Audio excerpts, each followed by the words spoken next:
Emotional manipulation, sexually suggestive conversations, and dangerous advice, all happening to children online from artificial intelligence. That's because more and more young people are turning to AI-powered chatbots with their emotional struggles. Charlene Aaron explains.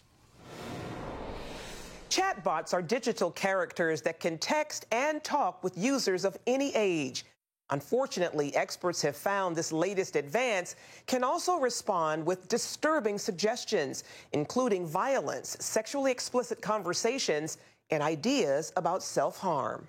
In today's tech-savvy world, artificial intelligence is quickly spreading and connecting. 72% of America's teenagers say they have used chatbots as companions, and nearly 1 in 8 have sought emotional or mental health support from them. This has led 44 state attorneys general to push tech giants Meta, Google, Apple, and others for stronger guardrails to keep kids safe. According to the National Association of Attorneys General, a recent lawsuit against Google alleges a highly sexualized chatbot steered a teenager towards suicide. Another suit alleges a character.ai chatbot intimated that a teenager should kill his parents. The family of 16-year-old Adam Rain recently sued OpenAI for wrongful death, claiming that ChatGPT lured their son to rely on its product for companionship and eventually led him to take his own life. Christian therapist Sissy Goff has seen similar examples in her own practice.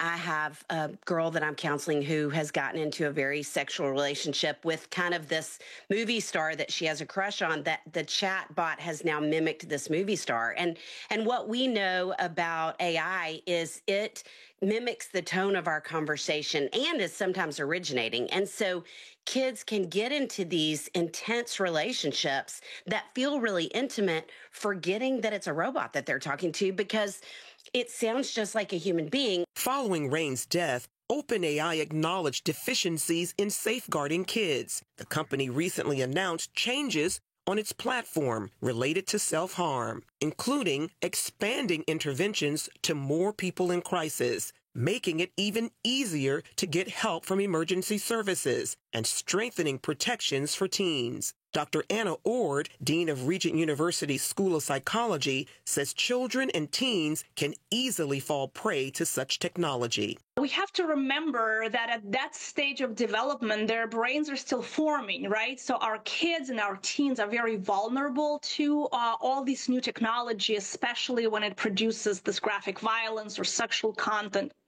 Highly disturbing content. She also points out that chatbots have no moral compass and can mislead kids. If a child asks a question about self-harm or something from an adult can discern and not go that route.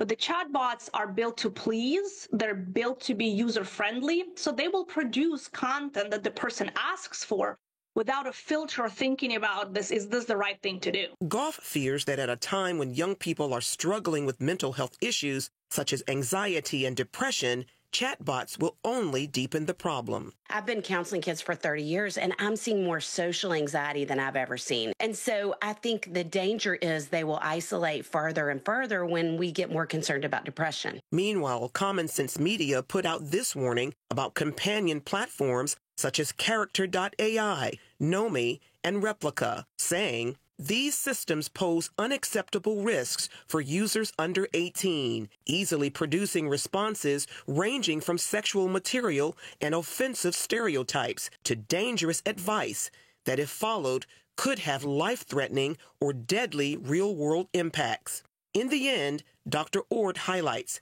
that while AI is here to stay, the need for parents to talk with their kids about it is greater than ever.